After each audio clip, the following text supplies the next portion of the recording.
কিছু যুবককে আল্লাহ পাক হেদায়েত দিলেন, এবং সেই যুবকরা সাধারণ কোনো যুবক ছিল না, বরং ওই সোসাইটির যারা নেতৃস্থানীয় ব্যক্তি তাদের সন্তান ছিল তারা। সুবহানাল্লাহ। হেদায়েত পাওয়ার পর তারা যেটা করলো, তারা ঈমানটা গোপন রাখলো। এরপর এক পর্যায়ে জানাজানি হয়ে গেল, তারা অন্যকে দাওয়াত দিতে লাগলো। দাওয়াতে খুব একটা ফলাফল আসলো না, বরং ওই স্বৈরাচারী শাসক দাকিয়ানুস সে তাদেরকে ধরে ফেলল। ধরে 3 দিনের আলটিমেটাম দিল, 3 দিনের মধ্যে যদি এই ধর্ম ত্যাগ না করেছো, আমাদের ধর্মে ফিরে না আসছো, তাহলে তোমাদেরকে মৃত্যুদণ্ড দিব। কথা কি বুঝতে পারছেন আমার? এবার তারা চিন্তা করছেন এখন কি করা যায়। তাদের সাথে একটা কুকুর ছিল। কি ছিল? কুকুর। এবার তারা চিন্তা করলেন আমরা এখান থেকে চলে যাব, আমরা এখানে ফাসাদ সৃষ্টি করব না, এদের সাথে আপোষও করব না, ধর্ম ত্যাগও করব না, আমরা এক আল্লাহর তাওহীদে থাকবো, এখান থেকে ডিসকানেক্টেড হয়ে যাব, এই ফিতনাময় পরিবেশ থেকে আমরা সরে যাব, সাইলেন্টলি এখান থেকে লিভ করব। তারা চলে গেলেন। তারা চলে যাচ্ছিলেন অন্য কোনো জায়গার দিকে। পথিমধ্যে তারা ক্লান্ত অনুভব করলেন, একটা গুহার মধ্যে আশ্রয় নিলেন। সেই গুহায় শোয়া মাত্রই তারা ঘুমিয়ে পড়লেন। এবার ঘুম থেকে উঠলেন। ওঠার পর একজন বলছেন যে কতদিন ঘুমিয়েছি আমরা? একজন উত্তর করছেন হয়তো একদিন ঘুমিয়েছি বা একদিনের কিছু অংশ। আরেকজন বলছে আল্লাহ ভালো জানেন কতদিন ঘুমিয়েছে। আচ্ছা ঠিক আছে, আমরা ক্ষুধার্ত, এই পয়সাগুলো নাও, নিয়ে বাজারে যাও, বাজারে গিয়ে কিছু খাবার কিনে নিয়ে আসো। এবার সেই ব্যক্তি পয়সাগুলো নিল, নিয়ে বাজারের উদ্দেশ্যে রওনা দিচ্ছে। এবার গুহা থেকে বের হয়ে সে যা দেখলো, এই দৃশ্য দেখে তার কাছে মনে হচ্ছে সে স্বপ্ন দেখছে। এটা কোনো স্বপ্ন, দুঃস্বপ্ন মনে হয়। যে রাস্তা দিয়ে তারা এসেছে এখনকার রাস্তা এমন নয়, যেই পথ দিয়ে তারা গতকালকে এসেছে সেই পথটা এমন নয়, যে বাজারে সে গেল সেই বাজারটা আগের মতো নয়। তার কাছে মনে হচ্ছে সে স্বপ্ন দেখছে। যাই হোক, সে দোকানদারকে বলল যে কিছু রুটি দাও আমাকে। দোকানদার কিছু রুটি দিল, সেই ব্যক্তি পয়সাটা দিয়ে দিল তাকে। পয়সাটা হাতে নিয়ে সেই ব্যক্তি বলছে এই পয়সা, এই গুপ্তধন কোথায় পেয়েছো? দাঁড়াও, এখানে দাঁড়াও, কোথায় এই গুপ্তধন পেয়েছো? এই ব্যক্তির অবস্থা কিন্তু খারাপ। চিন্তা করেন আপনার অবস্থা কি হতে পারতো তখন। এই ব্যক্তি বলছে কোথায় পাবো পয়সা? এটা আমার পয়সা, এটা আমার উপার্জন করা পয়সা, কোনো গুপ্তধন পাইনি আমি। তো এই ব্যক্তি বলছে দোকানদার, এখানে যে রাজার সিগনেচার দেওয়া আছে, এই দাকিয়ানুস বাদশা, এ তো 300 বছর আগে মারা গেছে। কত বছর? 300 বছর আগে মারা গেছে। এখন এই লোকের মাথা আরো খারাপ। কি বলে? কারণ দাকিয়ানুস বাদশার আন্ডারে যারা বড় বড় নেতৃস্থানীয় ব্যক্তি ছিলেন, আমরা ওদের সন্তান, তা আমাদের চেয়ে ভালো কে চিনবে রাজাকে, তাই না? তো তার কাছে বিষয়টা একটু এলোমেলো মনে হচ্ছে। যাই হোক, সেখানে ওই যে পুলিশ প্রশাসন চলে আসলো। কি হয়েছে এখানে, ঘটনা কি? এই ঘটনা, এই দেখেন দাকিয়ানুস বাদশার আমলের পয়সা এই ব্যক্তি আমাকে দিচ্ছে, এই গুপ্তধন পেয়েছে কোনো, এটা ধরেন। তো ওকে ধরে নিয়ে রাজার কাছে নিয়ে যাওয়া হলো। এবার রাজার যে ওই যে সিংহাসন এবং রাজপ্রাসাদ, এখানে ঢোকার পর তার চোখ ছানাবানা। এ তো সেই বাদশা না যে বাদশার তত্ত্বাবধানে আমরা ছিলাম এবং গতকাল রাতে আমরা যেখান থেকে বের হয়েছিলাম, এ অন্য এক বাদশা। তো তার কাছে বিষয়টা এখন বুঝতে শুরু করলো সে, যে মনে হয় অনেক সময় পার হয়ে গেছে, হয়তোবা আমরা অনেক সময় ঘুমিয়েছিলাম। এই যে বাদশা, এই বাদশাটা দাকিয়ানুস বাদশার মতো স্বৈরাচারী নয়। শোনেন, ভালো করে শোনেন, এই জেনারেশন ওই দাকিয়ানুস বাদশার মতো স্বৈরাচারী নয়। তারা কুফরি, শিরিক, হারাম, জেনা, অশ্লীলতা এগুলোর সাথে সম্পৃক্ত নয়। শুধু একটা বিষয় তারা বিশ্বাস করে না এই জেনারেশন, সেটা হচ্ছে তারা বিশ্বাস করে না যে আল্লাহ পাক মৃত্যুর পরে আবার মানুষকে জীবিত করতে পারবেন। এটা এরা বিশ্বাস করে না। কথা বুঝতে পারছেন? এবার এই বাদশা বলছে, তোমরা কি সেই 7 জন বা 9 জন যুবক যারা আজকে থেকে 300 বছর আগে এখান থেকে চলে গিয়েছিলে? তোমার বাকি সাথীরা কোথায়? এই যুবক বলছেন বাকি সাথীরা গুহায় আছে। বাকি সাথীরা গুহায় আছে। এবার বাদশা তার ডেলিগেশন টিম নিয়ে সেখানে গেল, গিয়ে দেখলো হ্যাঁ সেখানে এখনো বাকি সাথীরা আছে। আপনাকে বুঝাতে পারলাম কি যে এই যুব সমাজ কত বছর ঘুমিয়েছিলেন? প্রায় 309 বছর আল্লাহ পাক এদেরকে ঘুম পাড়িয়ে রেখেছেন, রাখানোর পর আবার জীবিত করেছেন। করে তারা যে সভ্যতা থেকে বের হয়েছিল, যে সভ্যতা ছিল জালেম, ফাসেক, অশ্লীলতায়, হারামে লিপ্ত, এরপর অন্য একটা সভ্যতার সময় তাদেরকে জীবিত করেছেন, ঘুম থেকে উঠিয়েছেন, যারা পরকালে বিশ্বাস করতো না। আল্লাহ পাক এই 7 জন বা 9 জন যুবককে দিয়ে একটা পুরো সভ্যতাকে মেসেজ দিলেন যে আল্লাহ এই 300 বছর ঘুম পাড়িয়ে জীবিত করতে পারেন, ঘুম থেকে ওঠাতে পারেন, সে আল্লাহ অবশ্যই মৃত্যুর পর মানুষকে পুনরুজ্জীবিত করতে পারবেন। সবাই ইমানদার হয়ে গেল, আলহামদুলিল্লাহ। কি মেসেজ? মেসেজগুলো শোনেন। ওই দাকিয়ানুস বাদশার যে যুগটা ছিল, ওই যুগের অবস্থার এখনকার বিশ্বের অবস্থার মধ্যে কোনো পার্থক্য নাই। ওই দাকিয়ানুস বাদশার যুগটা ছিল শিরকে ভরা, এখনকার ওয়ার্ল্ডটা শিরকে ভরা। ধর্ম, অর্থনীতি, রাজনীতি, জিওপলিটিক্স, সামাজিক বিষয়, প্রতিটা বিষয়ের মধ্যে শিরকের আগ্রাসন দিয়ে ভরা আছে। আপনাকে ওই 2 চোখ দিয়ে দেখতে হবে। কয় চোখ দিয়ে? ওই যুগটা যেমন অশ্লীলতায় পূর্ণ ছিল, এখনকার যুগের দিকে তাকিয়ে দেখবেন অশ্লীলতায় পরিপূর্ণ যুগ একটা। ফ্যামিলিস্ট রেভলিউশন, নেক্সট ড্রেস আপ, ছেলে মেয়ের পোশাক পরা, মেয়ে ছেলের পোশাক পরা, পর্নোগ্রাফি, জিনা, ব্যভিচার, পরকিয়া, এগুলোতে ভর্তি হয়ে গেছে এখনকার বিশ্বটা। ঠিক দাকিয়ানুস বাদশার যুগের মতো। দাকিয়ানুস বাদশার যুগের মতোই হালাল হারামের পরোয়া মানুষ এখন করছে না। সুদ খাচ্ছে, ঘুষ খাচ্ছে, দুর্নীতি করছে, অন্যের সম্পদ আত্মসাৎ করছে, রিজিকের ক্ষেত্রে হালাল হারামের কোনো পরোয়া করছে না। ঠিক ওই যুগের মতোই প্রতিটা বিষয়ে কুফর, শিরিক, অশ্লীলতা, মাদক, পর্নোগ্রাফি, হালাল হারামের মানদণ্ড উল্টে দেয়া, আল্লাহর হালালকে হারাম করা, আল্লাহর হারামকে হালাল করে নেয়া, শিরিক করা, স্ট্যাচু ওয়ার্শিপ করা, প্রতিটা বিষয় এই বিশ্বের মধ্যে আছে। এবং যে বিশ্বে মাসিহুদ দাজ্জাল বের হবে, যখন সে বের হবে, তখনকার বিশ্বে এগুলো আরো সর্বোচ্চ মাত্রায় থাকবে। এখন যা আছে তার চেয়ে আরো বেশি মাত্রায় থাকবে। এখন মেসেজটা কি? এরকম অবস্থাতেও আল্লাহ পাক কিছু যুবককে হেদায়েত করবেন ইনশাআল্লাহ, কিছু মানুষকে আল্লাহ পাক হেদায়েত করবেন। ইন্নাহুম ফিতয়াহ আমানু বিরাব্বিহিম ওয়া জিদনাহুম হুদা। ওইরকম সমাজের মধ্যেও আমি কিছু যুবককে হেদায়েত করেছিলাম যারা আমার প্রতি ঈমান নিয়ে এসেছিল এবং আমি তাদের হেদায়েতকে বাড়িয়ে দিয়েছিলাম। আল্লাহ পাক যুব সমাজকে হেদায়েত করবেন ইনশাআল্লাহ আগামীতে, এবং এখনো করবেন ইনশাআল্লাহ, এবং আল্লাহ পাক তাদের হেদায়েতকে বাড়িয়ে দিবেন ইনশাআল্লাহ। এরপর কাজ কি? ওই যুব সমাজ কি করেছিল? ঈমানটা প্রথমে গোপন রেখেছে। আপনাকেও প্রথমে সাইলেন্টলি দিনের কাজ করতে হবে, তারপর প্রকাশ্যে দাওয়াত দিয়েছে, আপনাকেও দাওয়াতে কাজ করতে হবে। এরপর দেখবেন বাধা এসেছে, তাদেরকে আলটিমেটাম দেওয়া হয়েছে, তারা ফিতনাময় পরিবেশ থেকে নিজেরা সরে গিয়েছেন, ডিটাচড হয়ে গিয়েছেন, সাইলেন্টলি সরে গেছেন ওখান থেকে, এই ফিতনার সাথে আমি নাই। এবার রাসূলের হাদিসে আসেন, নবী সাল্লাল্লাহু আলাইহি ওয়াসাল্লাম বলেছেন শেষ জামানে এমন একটা সময় আসবে যখন মানুষের ঈমান ধরে রাখা হাতের মধ্যে আগুন ধরে রাখার মতো হবে।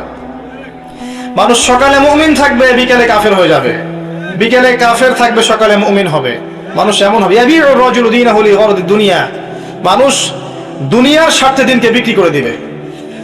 নবীজি বলেছেন এমন একটা যুগ আসবে যখন ফিতনা এমন ভাবে ছড়িয়ে পড়বে যে মুমিনের কাছে ঈমান বাঁচানোর জন্য শ্রেষ্ঠ সম্পদ হবে কিছু বকরির পাল, গবাদি পশু।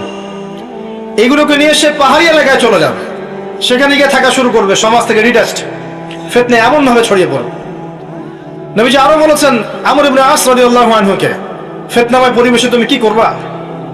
ঘরে থাকবা বেশি বেশি, মানুষের সাথে বেশি মেশার দরকার নাই, নিজের পাপের জন্য কান্নাকাটি করতে থাকবা, আর মানুষের সাথে কম কথা বলবা, কম বের হবো বাসা থেকে। মানে পুরো বিষয়গুলো বোঝাচ্ছে আপনাকে যে ফিতনাময় পরিবেশে এখানে ডুবে থেকে আপনি সংস্কার করাটা ডিফিকাল্ট হবে। আপনাকে ফিতনা থেকে ডিটাচড, একদম ডিসকানেক্টেড হতে হবে। হওয়ার পরে আপনাকে এই সংস্কারের কাজ করতে হবে। মুমিনরা যারা ঈমান বাঁচিয়ে রাখতে চাইবে তাদেরকে ফিতনা থেকে ডিসকানেক্টেড হতে হবে।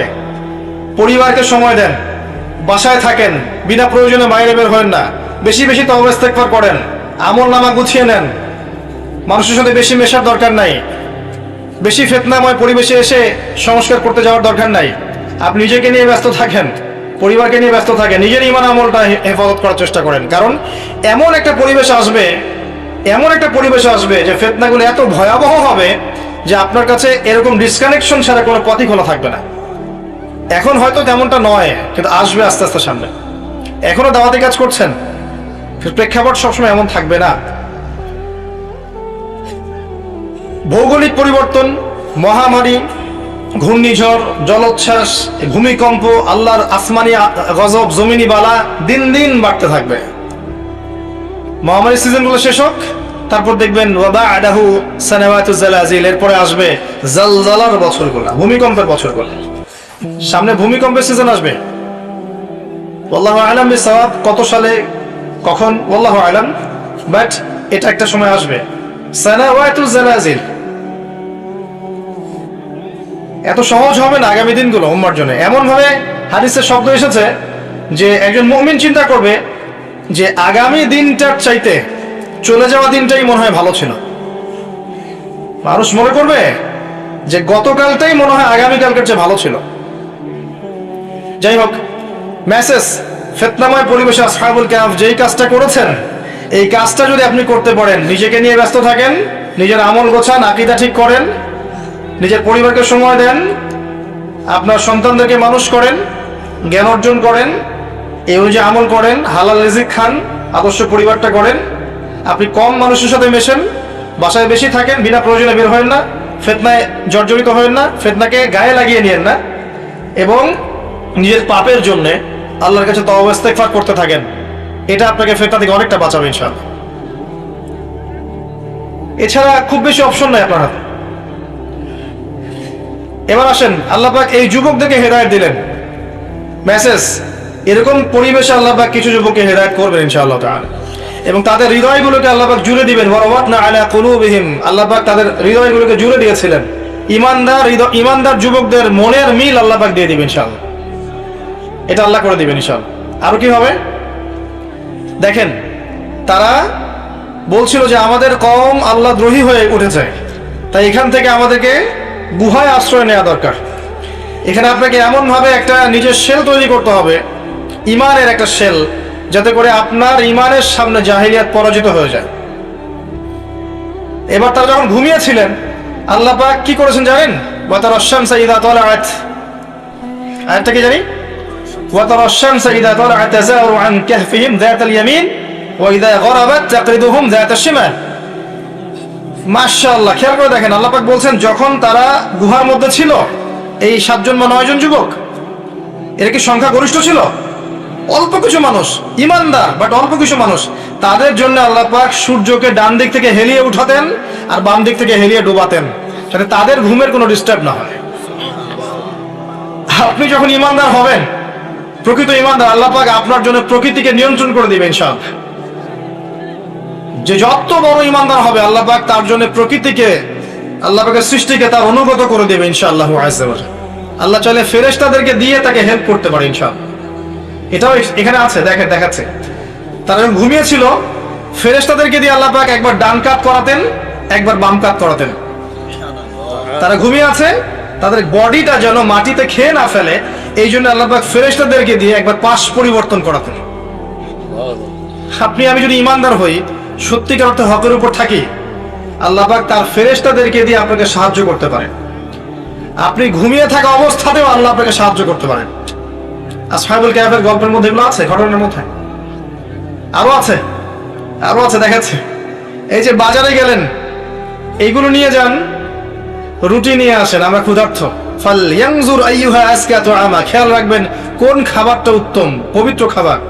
আপনাকে শেষ জামানায় খাবার বেছে বেছে খেতে হবে, সব খাবার খাওয়ার দরকার নাই। ফ্রেশ এবং পবিত্র খাবারগুলো খুঁজে খুঁজে খান, না হলে আপনার ফিজিক্যাল স্ট্রাকচারটা নষ্ট হয়ে যাবে। প্রচুর খাবার আপনার চারপাশে ঘুরছে, যেগুলো ম্যানুফ্যাকচার্ড এবং যেগুলোর মধ্যে ক্ষতিকর বিষয় আছে, দিব্যি খেয়ে যাচ্ছেন ভেজাল খাবার। এতে আপনার ফিজিক্যাল যে কন্ডিশন, স্ট্যাবিলিটি, ইমিউনি সিস্টেম, এটা দিন দিন কলাপস করছে। সামান্য সর্দি জ্বরের ভাইরাসে মানুষ মারা যেত না, এখন সামান্য সর্দি জ্বরের ভাইরাসে র্যাপিডলি মানুষ মারা যাচ্ছে। অ্যান্টিবায়োটিকও কাজ করছে না, ডাক্তার থেকে জিজ্ঞাসা করবেন, অ্যান্টিবায়োটিক ওষুধও কাজ করছে না এখন। আপনার খাবারের ব্যাপারে সচেতন হন।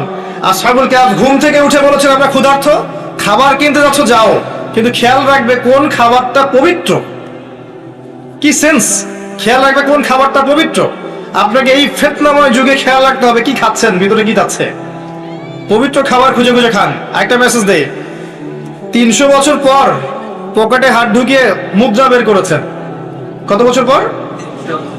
মুদ্রা দিয়ে বলেছেন খাবার কিনে আন। কি এমন মুদ্রা যার মান 300 বছরে কমে যায় নাই? কি এমন মুদ্রা? Electronic money, credit card, paper money? নিঃসন্দেহে এমন কিছু ছিল, হয় গোল্ড দিনার অথবা সিলভার দিরহাম, এরকম কিছু ছিল হয়তোবা, যার মান 300 বছরেও পড়ে যায় নাই। মাশাআল্লাহ। আপনি এখন 1 বছর কাজ করেন, 1 বছর দৈনিক 12 ঘন্টা করে কাজ করেন, এবং 1 বছরে ধরেন আপনি 10 লাখ টাকা আর্ন করেছেন। এই 10 লাখ টাকাকে আপনি 300 বছর রেখে দেন, আপনার টাকার অস্তিত্বই থাকবে না। 300 বছর পর বের করে ওই যে দেয়ালের মধ্যে ওয়ালপেপার হিসেবে আটকা রাখতে হবে। আর আসহাবুল কাহফ 300 বছর পর মুদ্রা বের করেছেন, যা রুটি কিনে নিয়ে আসেন। ওই টাকা চলেছে ওই সময়। সমঝদার কে লিয়ে ইশারা কাফি। বুঝে নেন, যা চলছে এগুলোর মধ্যে একটা প্রতারণা আছে। এবং দরিদ্রদের, দুর্বলদের, আমরা তো দুর্বলদের সম্পদকে এভাবে সাক করা হচ্ছে, রক্তের মতো চুষে ফেলা হচ্ছে। আপনি 1 বছর শ্রম দিয়েছেন, যে টাকাটা আর্ন করেছেন, যখন এই মানটা অর্ধেক হয়ে গেল, তার মানে আপনার অর্ধেক শ্রম তো কেউ নিয়ে চলে গেল। শুধু মুদ্রার মান কমে যায়নি, আপনার শ্রমটাও তো কেউ নিয়ে চলে গেল। আমি যদি আপনাকে বলি, আমার ফার্মে কাজ করেন, 1 বছর কাজ করেন, আমি আপনাকে 6 মাসের স্যালারি দেব, করবেন? বা 1 বছর কাজ করেন, আমি আপনাকে 11 মাসের স্যালারি দেব, 1 মাসের স্যালারি দেব না, করবেন? আপনি 1 বছর কাজ করছেন, সম্পদ জমাচ্ছেন মাশাআল্লাহ, ইলেকট্রনিক পেপারে মাশাআল্লাহ, এবং ভাবছেন যেটা সাস্টেইন করবে, রেখে দিচ্ছেন, দেখছেন মান কমে যাচ্ছে। তখন আপনি আপনার শ্রমটা হারালেন। কে নিচ্ছে আপনার শ্রম? ওই যে পশ্চিমরা নিচ্ছে আপনার শ্রম, পশ্চিমরা চুষে নিচ্ছে। ওরা দেখেন দিন দিন ইনভেস্ট করছে, এরপরে আবার সুদ আছে, এর উপরে আবার সুদ আছে, তারপরে আবার এই যে আপনার যাকাতটাকে আমরা সরিয়ে দিচ্ছি, তখন আরো অবস্থা খারাপ। সমাজটা সাম্যাবস্থা থাকছে না ইকোনমিক, এটার মধ্যে ব্যালেন্স কমে যাচ্ছে। আল্লাহ পাক বোঝার তৌফিক দান করেন, আমিন। এই যে আসহাবুল কাহফের গল্পটা বললাম, গল্প বলতে ভুল হয়, এটা আসলে ঘটনা, সত্য ঘটনা। এটা গল্প বলা ঠিক হবে না, এটা সত্য ঘটনা। এই যে ঘটনাটা আমি বললাম, এই ঘটনার মধ্যে আপনার জন্য মেসেজ আছে। তো প্রথম কাজ আমার নসিহত হচ্ছে, পড়াশোনা করেন, প্রচুর জ্ঞান অর্জন করেন, এমন জ্ঞান যেটা আপনার কয় চোখ খুলবে? 2 চোখ। কার মতো? খিদির আলাইহিস সালামের মতো। কার মতো? খিজির আলাইহিস সালামের মতো। এবং আপনি দূরদর্শিতা লাভ করবেন, আপনি দূর পর্যন্ত দেখতে পারবেন ইনশাআল্লাহ, আল্লাহর নূর দিয়ে ইনশাআল্লাহ। এরপরে আপনি কি করবেন? মনের মধ্যে তাসকিয়া নিয়ে আসেন, পরকালীন চেতনা জাগান। এই যে হিংসা, বিদ্বেষ, রিয়া, অহংকারের সংস্কৃতি বাদ দিয়ে দেন, মনটা ফ্রেশ রাখেন। আল্লাহ পাক আপনাকে নূর দিবে ইনশাআল্লাহ, শান্তি দিবে ইনশাআল্লাহ, প্রশান্তি দিবে। এরপর কি করবেন? যতটুকু জ্ঞান অর্জন করেছেন, আমল বাড়িয়ে দেন। ফরজ করছেন মাশাআল্লাহ, ফরজের পর নফলগুলো বাড়িয়ে দেন। যখন ফরজের পর নফল বাড়াবেন, আল্লাহ আপনাকে ভালোবেসে ফেলবে ইনশাআল্লাহ। আল্লাহ পাক যখন কাউকে ভালোবাসেন, আল্লাহ পাক ফেরেশতাকে ডেকে বলেন, জিবরাইল আলাইহিস সালামকে ডেকে বলেন যে আমি তাকে ভালোবাসি, তুমিও তাকে ভালোবাসো। এরপর তিনি সমস্ত ফেরেশতাদেরকে ডাকেন, ডেকে বলেন যে আল্লাহ তাকে ভালোবাসেন, আমি তাকে ভালোবাসি, তোমরা সবাই তাকে ভালোবাসো।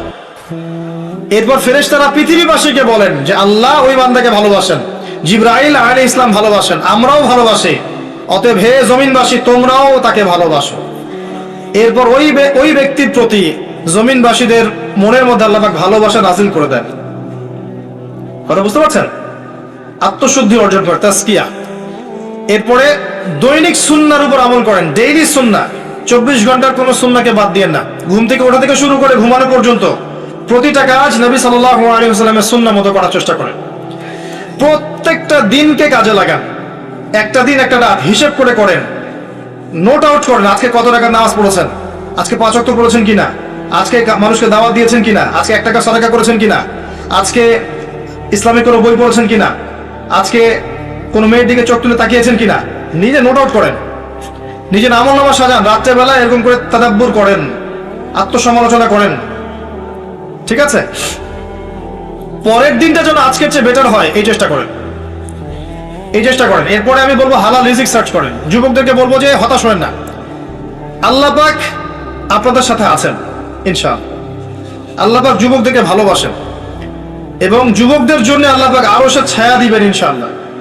কোন যুবক? যারা যৌবনকালটাকে আল্লাহর ইবাদতে কাটিয়েছে। যা করেছেন ভাই করেছেন, জিনা করেছেন, তওবা করেন, আল্লাহ মাফ করে দিবেন ইনশাআল্লাহ। মদ খেয়েছেন, ছেড়ে দেন, এখন ছেড়ে দেন, আল্লাহ মাফ করে দিবেন ইনশাআল্লাহ। কাউকে কষ্ট দিয়েছেন, গুন্ডা মাস্তানি করেছেন, টিকটক জেনারেশনে ছিলেন, ক্যাসিনোতে গিয়েছেন, জুয়া খেলেছেন, গার্লফ্রেন্ডকে সময় দিয়েছেন, কি করেছেন, এখনই তওবা করে ফিরে আসেন, খালেস তওবা করেন, আল্লাহ পাক আপনার সমস্ত গুনাহকে নেকি দিয়ে পরিবর্তন করে দিবেন ইনশাআল্লাহ। টেনশন করবেন না, আল্লাহকে আপন করে নেন, আল্লাহ আপনাকে বন্ধু দিবেন, ওলামায়ে কেরামের সোহবত দিবেন, ঈমান দিবেন, তাওহীদ দিবেন, সুন্নাত দিবেন, রিজিক দিবেন, পরিবার দিবেন, স্ত্রী দিবেন, সন্তান দিবেন, সব দিবেন, আল্লাহ পাক দিবেন। একদম টেনশন ফ্রি থাকেন এবং দিনের পথে ফিরে আসেন। আপনার লাইফটা লিমিটেড, একটা দিন একটা রাতকে নষ্ট করেন না, যেটা চলে যাচ্ছে এটা ফিরে আসবে না। ডিসিশন একটা নিতে হবে, শয়তানের ইবাদত করবেন না আল্লাহর ইবাদত করবেন। আপনাকে আল্লাহ শক্তি দিয়েছেন, এখন সামর্থ্য দিয়েছেন, ভালো মন্দ বোঝার ক্ষমতা দিয়েছেন, আপনাকে আল্লাহর জন্য আপনার রক্ত, আপনার জান, আপনার মাল, আপনার সময় শ্রমকে ঢেলে দিতে হবে। পারবেন না? ইনশাআল্লাহ আযজা ওয়া জাল্লা তৌফিক দান করুন, আমিন। এই যুবকদেরকে বলবো, রিজিকের সার্চ করেন আগে, বিয়ে শাদীর চিন্তা পরে করেন, আগে একটা রিজিক সার্চ করেন, ছোট্ট হালাল একটা ব্যবসা করেন, ছোট্ট একটা চাকরি খোঁজেন। যদি প্রতিভা থাকে আমি বলবো গভর্নমেন্ট বড় বড় পোস্টের জন্য অ্যাপ্লাই করেন, বিসিএস দেন, বড় বড় পোস্টে অ্যাপ্লাই করেন, কারণ যত বেশি ভালো ভালো মানুষ উপরের লেভেলে যাবে তত শান্তি শৃঙ্খলা বজায় থাকবে ইনশাআল্লাহ। আর আপনারা যদি মনে করেন যে ওখানে যাওয়ার দরকার নাই, ওখানে গেলে খারাপ হয়ে যাব, তাহলে তো আরো খারাপ মানুষ ওখানে আসবে না? পড়াশোনা করেন, গভর্নমেন্ট জবের জন্য অ্যাপ্লাই করেন, বিসিএস কোচিং করেন, ক্রিয়েটিভ কিছু করেন, নতুন কোনো প্রজেক্ট করেন। অনেক ভাই আছে না কৃষিভিত্তিক প্রজেক্ট করছে, করে নাই, করে ভালো করছে না? অনেক ভাই বিদেশ থেকে পড়ে এসে গাভী প্রজেক্ট করে রাইজ করছে না? নতুন কিছু করেন, ক্রিয়েটিভ কিছু, মানে আপনি দেশকে, জাতিকে, সমাজকে এবং উম্মাকে ভালো কিছু দেওয়ার চেষ্টা করেন আপনার প্রতিভা দিয়ে। একটা হালাল রিজিকের সোর্সের ব্যবস্থা করেন, এরপরে আপনি বিয়ে করতে যান। বিয়ের ক্ষেত্রে খাদিজা রাদিয়াল্লাহু আনহার মতো কোনো মেয়েকে আল্লাহর কাছে চেয়ে নেবেন, আল্লাহর কাছে চাইবেন, আল্লাহ পাক দিবেন ইনশাআল্লাহ। আল্লাহর হাত কি সংকীর্ণ না প্রশস্ত? আল্লাহ পাকের হাত প্রশস্ত। এখন যদি কোনো মেয়ের সাথে সম্পর্ক থেকে থাকে, বিয়ের আগে হারান, মোবাইল নাম্বার ডিলিট করে ফেলে দেন। আবার ডিলিট করার আগে বলেন না ফোন করে যে আমি আর তোমার সাথে কথা বলবো না, এটাই শেষ কথা। ওইটা বলতে গেলে আর কথা ছাড়তে পারবেন না, ওটা বলতে গেলে আবার আটকে যাবেন, ডিসকানেক্টেড হয়ে যান। ছেড়ে দেন, আল্লাহ পাক নেককার স্ত্রী আপনাকে দিবেন ইনশাআল্লাহ।